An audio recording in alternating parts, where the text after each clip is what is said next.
I wanted to be at Texas State. I chose to be at Texas State. I'm from Texas. That was important to me. I always knew if the right guy got this job, you better watch out. You better watch out. This is Win Now or Get Bent, episode 149. If you don't already know, I'm Kev Tardello, coming to you on Monday, December 25th. And Merry Christmas, sickos. We all get Bobcats for Christmas this year, huh? Bowl game tomorrow and everything. I'm saying Merry Christmas, but I'll be honest. I'm recording this on Saturday, getting a little preemptive strike, mainly so I can intro what we have in this episode. A very, very special guest, David Bailiff. You know who that is. He doesn't need much introduction. We talk about a lot of good things. I can't wait for that. I caught up with him in Dallas. I wasn't sure if I was going to be able to get it. I know they're so busy with National Signing Day, or the early signing period, I should say, this week, and everything going on, all the logistics. So I'm very thankful for him to make some time, give you guys a little Christmas gift for that one. Make sure you go check out episode 148 if you missed it. And I also released a presser pod, some good content leading up to the bowl game. Before we get to Coach Bailiff, this episode is sponsored by TGC, the Galindo Collective, TGC LLC at thegalindocollective.com. That's Galindo, galindocollective.com. A team of professional consultants dedicated to helping others realize their business potential through people, planning, and practice. Their services cover a wide range of areas such as business strategy, marketing, human resources, and financial planning. If you own property or a business and want to maximize its profitability, contact TGC at thegalindocollective.com and follow their social media platforms on Twitter at TGC_LLC and on Instagram and Facebook at the Galindo Collective.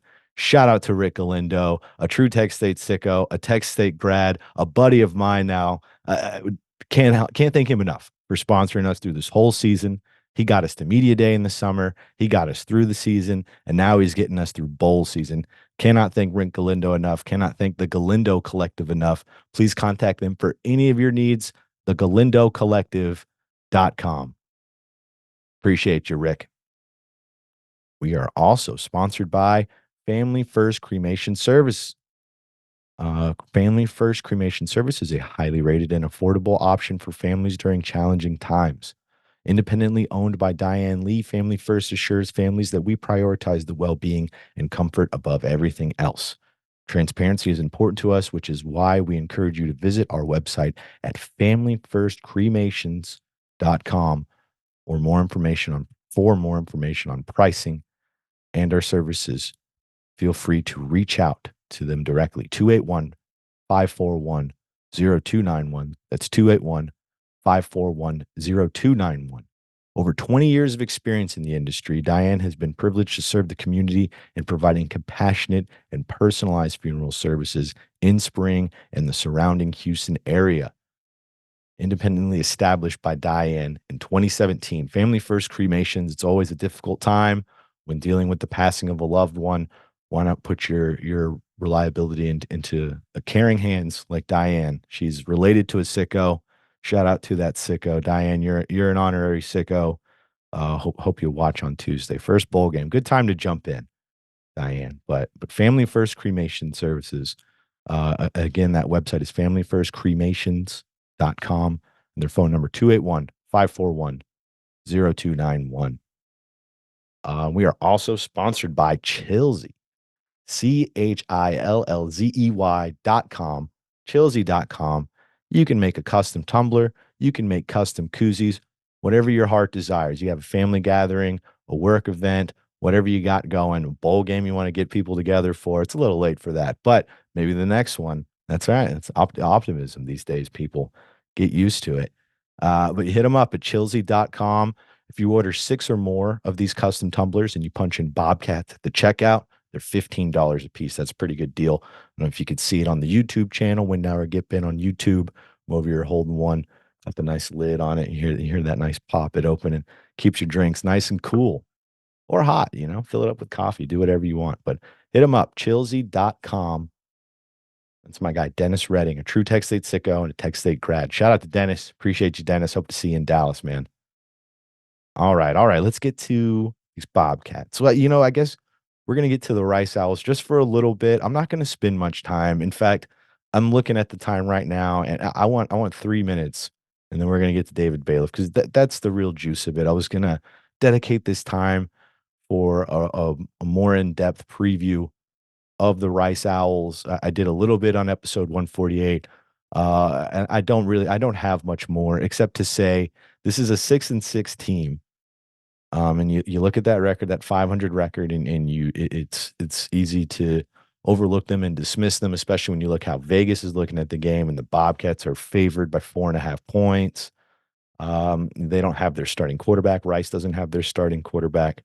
It's pretty easy to overlook them. But even if you look at their last three losses, it's UTSA, Tulane, and SMU, three really good programs that they've lost to. And they hung in there with some of them. What was that Tulane game? I think it was a 2-point game.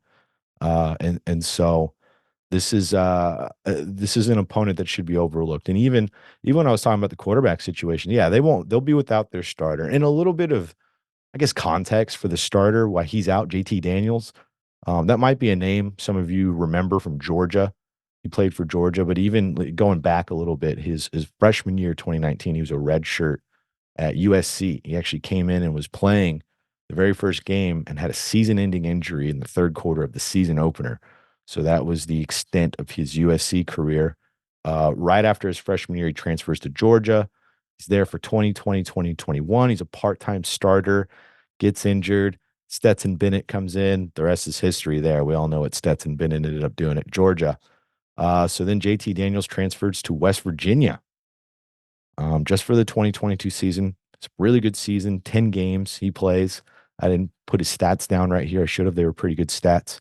But then he transfers again to Rice in 2023, started 9 games this year, was having a really good season. Then he had to medically retire due to excessive concussions. He was advised by doctors to retire.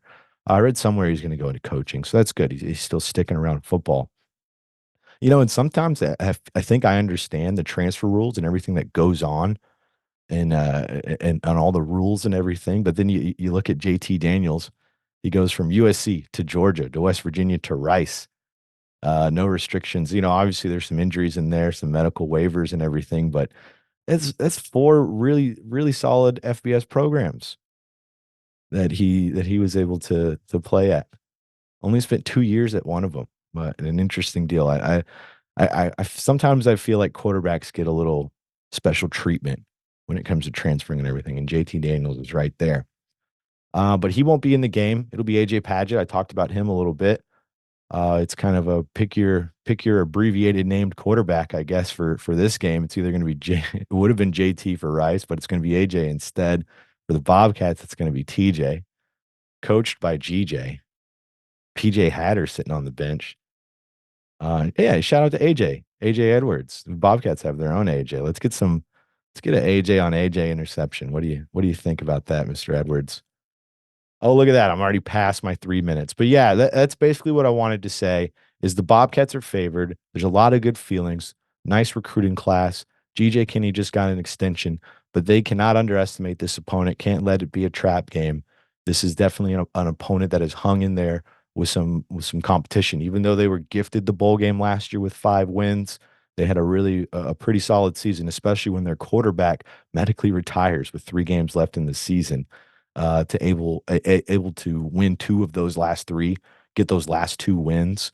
I kind of want to pull up that schedule. So I'm already going past the time I put in my head.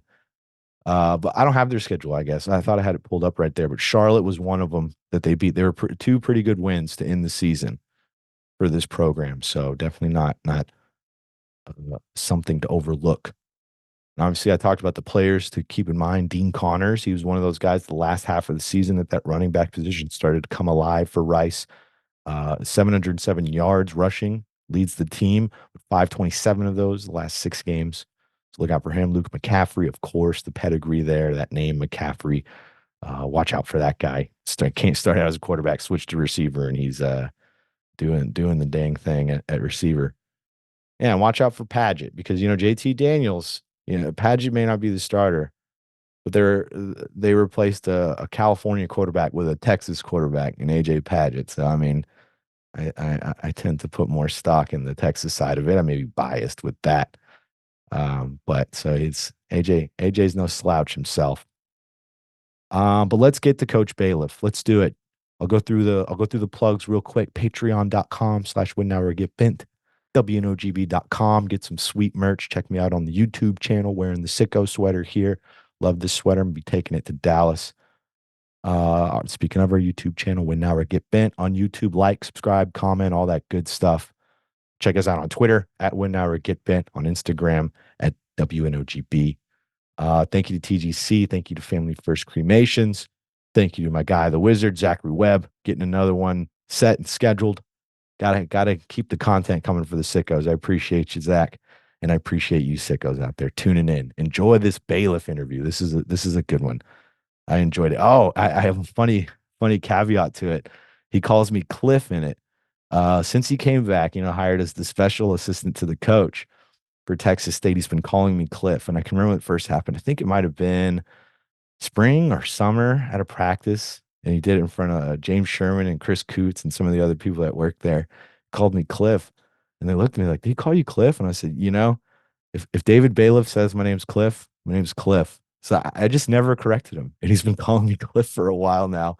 And I didn't think about it until he was on a pod calling me Cliff. And I was like, oh, yeah, that's right. I probably should have corrected him. But it's almost funnier him calling me Cliff. So Cliff Chardello checking in here. But all right, David Bailiff coming up. Enjoy it. Enjoy it. Merry Christmas, everybody. Hope you're surrounded by loved ones. And enjoy the bowl game. Win now or get bent. I am joined by special assistant to the head coach, David Bailiff, but we know him as the head coach of Texas State from back in the day and a former player of the Bobcats. Coach Bailiff, you joined the Bobcats. They get a winning record. Is that a coincidence? What do you think? Do you think your arrival helps out? Coach, no, I tell you what, Coach Kenny's done an absolutely remarkable job recruiting, of making this team, these teammates become important to each other, by doing fun things for them all summer, by taking them to the Schlitterbahn, by, the coaches feeding them at their house. And so there was a lot of team bonding mission that they went on this summer, and I think it's really paid dividends. You can tell this football team cares about each other. You can tell they're a high caliber, high character football team, and that they like being around each other.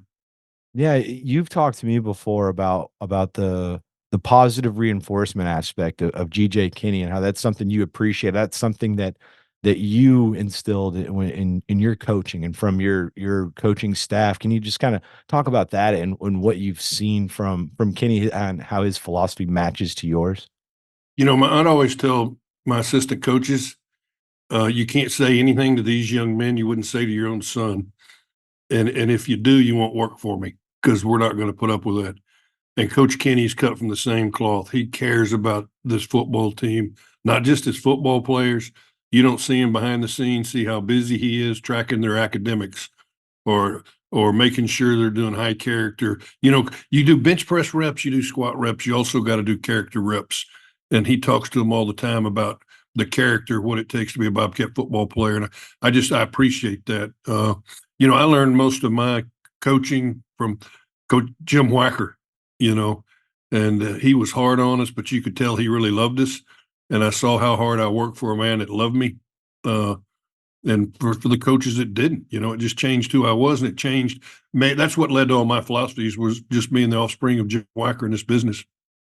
Yeah, playing for Jim Wacker and talking about those times. Kind of go back to that. What was it like back then? Does it feel similar to now, or can you even just is it hard to even put your finger on how many changes there has been since then? Yeah, I can tell you, we'd get on one bus. We'd all cram in there. If you're a freshman, you laid on the floor. We may go through Kentucky Fried Chicken and get a 2-piece chicken and go to the park and eat 2 pieces of chicken. If you wanted more, Wacker would tell you to bring more food. So the things have really changed. But he's the first coach I'd ever seen really use analytics in his favor. He knew exactly what the 42 veer, 44 veer, exactly per carry from the right hash to the left hash. and he was an amazing. Never missed church. Didn't matter if we got back 4 in the morning. He was teaching some Sunday school. Uh, he was just a total package man, and that's what he wanted out of us, was to be heavily involved with the community, the university, and to represent the university everywhere we went in a proud fashion. What even brought you to Texas State? Well, I guess Southwest Texas State back then. What was that like? The lead up to you becoming a Bobcat? You know, a true story. Probably shouldn't even tell you this. Oh, you should. You definitely. I thought this girl fell in love with me, my hostess, while I was here, and that we probably, no, I'm kidding you, and we're probably going to get married and live happily ever after. But never saw her again the rest of my life. Don't even remember her name. But it was just back then too. It was just all my other offers were a long way from home, and I had no desire to go that far from home. And my sister had gone to school there. And got a degree and was a teacher, and it was just something that was comfortable for me.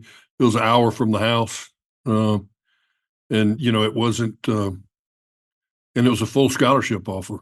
I don't think if I'd have got that, I don't know if I could have gone to school. So, I owe that university everything. It's educated me, it's given me a brilliant career, and it's all because I chose Southwest Texas and now Texas State, and what's crazy now is the name change. All the students there now, that's all they know it as, is Texas State. And so anyway, I'm glad I did it. I didn't realize the other day I have been associated with the university for 46 years as a student, and just I've coached there 4 or 5 different times. And so 46 years ago, I was a freshman at Southwest Texas. Wow, you and Karen Chisholm. Yeah, I feel like she was around that time too. Yeah. Whatever you talk and to her about. she came from New Braunfels High School, and that was my first Oh. job. I was a unicorn for 3 years, and then came back to Southwest Texas as a graduate assistant to my master's. And John O'Hara was the head coach then, and they let him go, and that's when they brought in Dennis Franchione.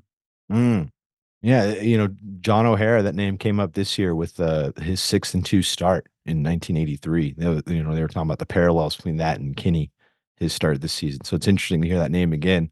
Well, you also came back to Texas State when it was Texas State as the head coach, early 2000s, Barrick Neely.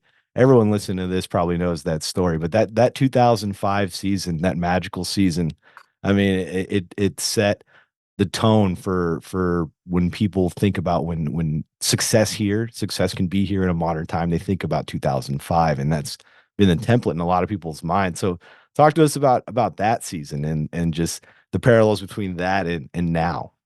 Well, our motto that year was "We live for each other," and that's where we truly did. It was a self-policing football team. No problems really hit my desk. They handled Barrick Neely, Fred Evans, Luke Horter. They handled everything before it got to me. And it was just fun. It was one of those where you had fun working with a group of young men who were on a mission for success. And that's, we still stay in touch. I still talk to Barrick all the time. I still talk to Fred all the time. Luke Horter called me on the way here today. So it was also built on a relationship that has lasted, that we're all important to each other still. David Simmons was a very integral part of that, captain, a linebacker. Same thing. We still stay. I stay in touch more with a lot of them, but that team, or a lot more of us are in touch still since 2005. Yeah, I mean that's the one season where people outside of the national championships, that's the one season that people really they think back on with a lot of reverence whenever I talk to them. It was a little bit before my time. I got to Texas State in 2008, but I've heard a lot about it. The main thing I've heard about it is the A&M game, the whole Hurricane game. Yeah. It was an almost win. Barrick Neely played out of his mind. There was barely anybody at Kyle Field because of the hurricane. Took forever to get back because of the hurricane. Talk about that one. What was that whole? It's funny. We were heading into College Station. Everybody else was heading out, so the road was wide open for us on those buses.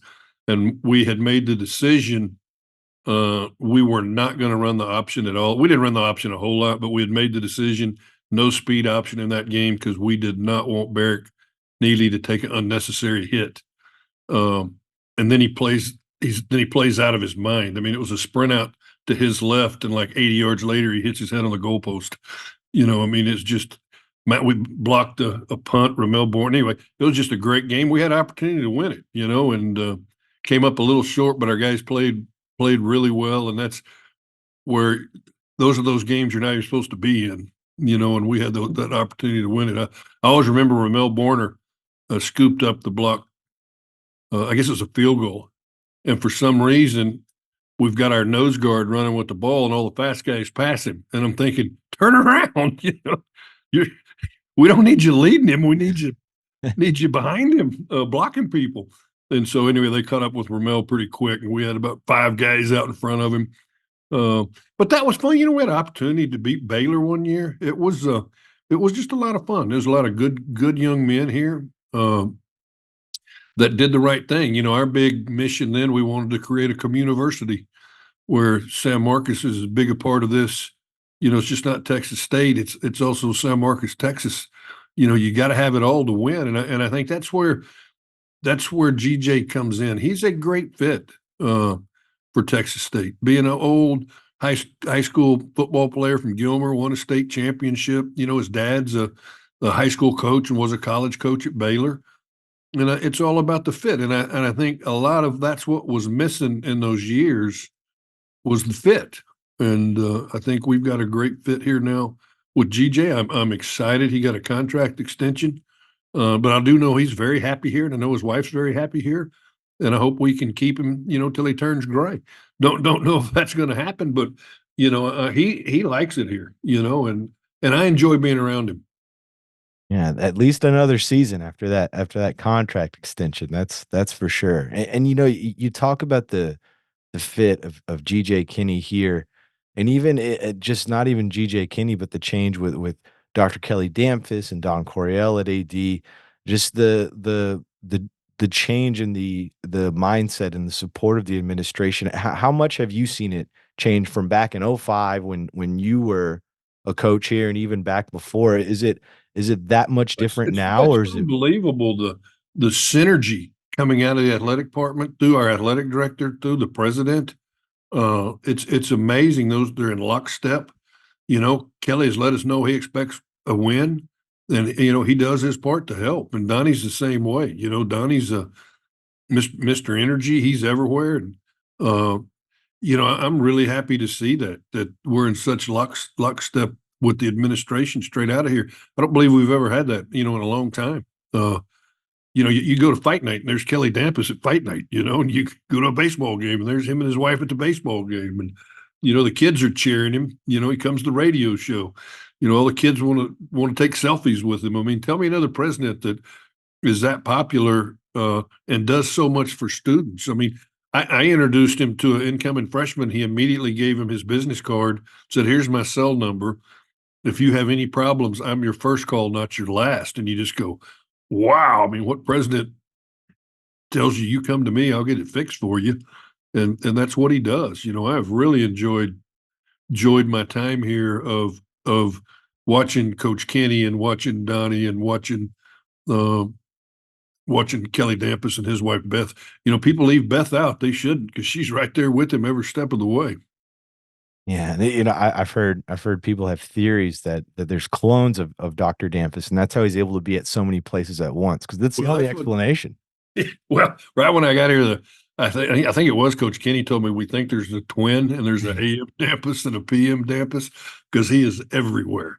There's got to be. I mean, I feel I look up. I was at Sights and Sounds with my wife and my daughter, and I hear a loud honking coming from this fire truck coming down the street real slowly, and in the back of it, there's Dr. Kelly Damphus waving, wearing a Santa hat, and he goes, "Hey, Kev, how you doing?" It's like, you're everywhere. It's incredible. It is incredible, and you know what? What a spark of energy for this entire community. He's been good for the city too, where he's getting out and he's energizing this city to support the university a lot more than in the past. Yeah. And and even when he talks about how it's the last chapter of his career and everything, and I don't know if they realize how genuine he is with that. I mean, I don't know the exact details, but his wife's family is from right down the street, and they want to be real close. I think it's New Braunfels where they're from, and so he really truly cares about not just the football program or the university, but this place, this community. The As we're community, yeah, saying. yeah, like I said, I'm nothing but impressed with everything he does and every decision he makes has been on point. And I tell you back to real quick, GJ, you look at how long Baylor was bad, and they hired all those NFL coaches, and then they hired Art, a Texas Tech high school coach, who supported him. And that's all about the fit. And Coach Kenny and his wife are a great fit here, and I hope we can keep them, Cliff, for a long time. I hope we can keep Don Coryell for a long time, and I really do hope Kelly Dampus stays here because he's changing the culture of this entire university and city, and I love every minute of it.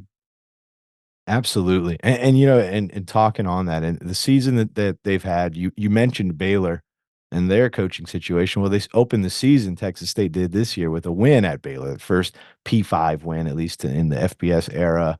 And what a big moment that was. And now it's led to a bowl game with Rice. You're very familiar with Rice. How about that? How about those two worlds colliding for you, the Yeah, Bobcats versus Rice in the first ever bowl game for I Texas? called the executive director, Brant Ringler, of the bowl, and I said, I want to do a coin flip.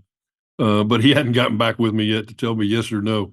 But really, though, all the coaches are different. The administration's completely different at Rice, and I've been gone long enough now. All my players have rotated out of there. I have got a lot of phone calls from former players and Rice people this week, you know, uh, telling us how bad they're going to whip our tail, and I just listen, and I think it's going to be a great game. They're a good football team. They really are. Bloom's done a good, solid job this year of mixing it up offensively, and they're really solid defensively. So it'll be a good game.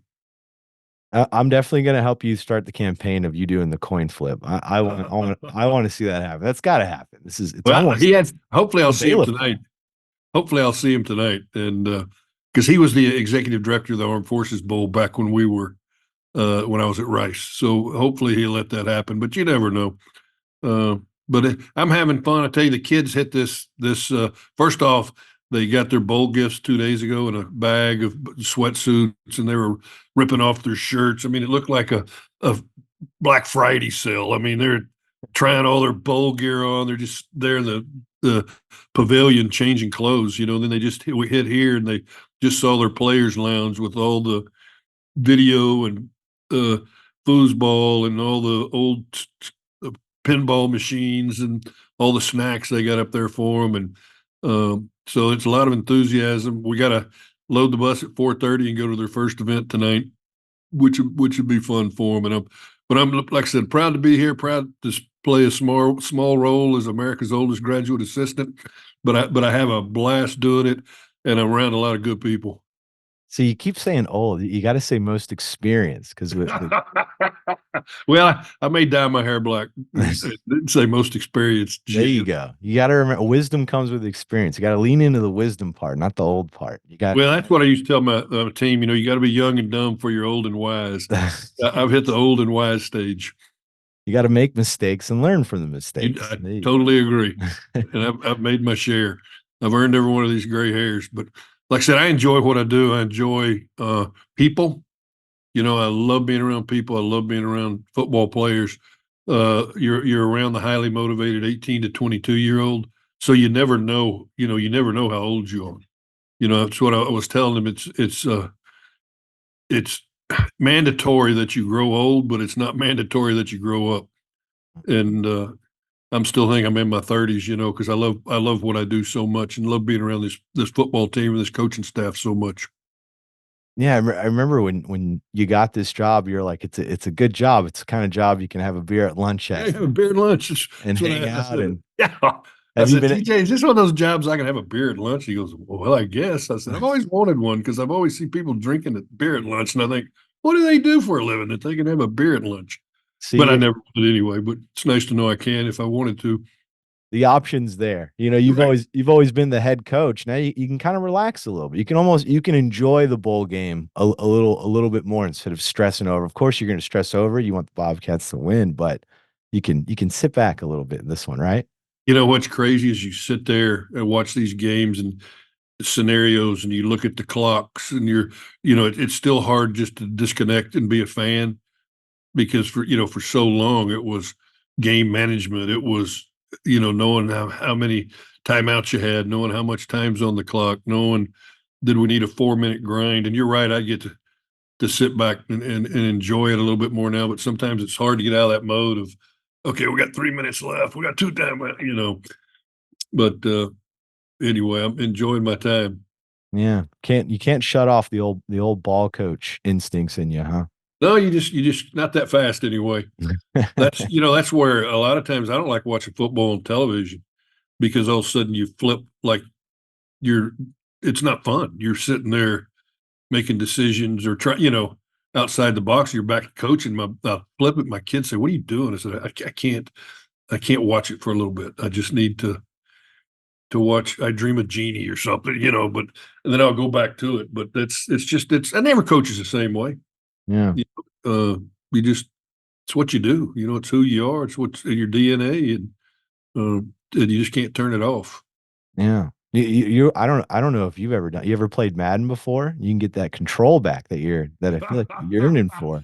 I've never played Madden, but I can tell you, I will be the world's worst video. What's really funny, Cliff, is I've always had people around me, a DFO or a chief of staff, or and now I come back, I got no people, right?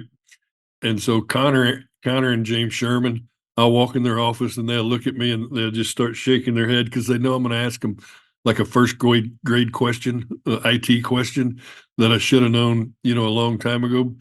So I'm getting better with my IT skills. I'm getting better at sending emails and checking emails and being able to fill out stuff online. Anyway, and those two are great too. I'm really happy. Coach Kenny kept James Sherman and Connor Anderson because they've played an integral part in all the logistics of all these trips of, even all the signees, the scholarship papers. Those two are amazing. Yeah, yeah, those two. I mean, we saw James Sherman. He posted last night the picture of the bus driving by the tower in Dallas and everything. Yeah, those two have been real big integral parts, Yeah, especially with the recruiting aspect of right. everything. Yeah, and Drew, the recruiting host lady, she's Drew Sawyer. Drew Sawyer. She's a hardworking young lady too. Now, GJ got those three jumping. Yeah, and especially with recruiting right in the middle of bowl preparation. I mean, with the early signing period, I'm sure it was all hands on deck for y'all this week and everything. You got 22 signed and everything. Unbelievable what this recruiting calendar is now because you never can stop. It just goes, and then I think there's like 6 days dead after this bowl game that it opens again. It's just with this transfer portal, it's gotten crazy. Yeah. Part of me wonders if there needs to be something reeled back in that, at least for the mental health of coaches. So it's not 365 days a year. I mean, because at this point, what do they get, a week or two off in July to really Right. see the family? And when I was a head coach, we had dead periods that started early December that lasted all the way till mid-January. Right. And then Yeah. we had another one at the end of June and July after camps where it just went dead. And they don't have those anymore. That needs to get back on their calendar. I think Uh, so too. yeah, I mean, it has to. Not only their mental health, their wives. They're all Yeah. going to end up divorced. You got to take a family to take care of too. Right. Yeah. I think that's something needs to something needs to give with some of this situation. It's great, the transfer portal, the options it gives athletes and coaches and smaller schools and everything, but I think that we need to figure out some regulations to the whole process, or else it's the Wild West. Hey, I have got to get rolling. I got to get down to that bus. We're rolling Perfect. in 15 minutes, and I know Coach Kenny's the head coach, and he'll say leave him. So I'm going to get down there, and I have enjoyed this. Anything I can ever Yeah, spread the word of Coach Kenny and the Bobcats, I'm all in for you. absolutely. Well, Coach, I appreciate you. I'll be in Dallas here pretty soon on Christmas Day, so I'll catch up with you then for sure. See you around the hotel at practice. Thank you. Thanks, Coach. Bye bye.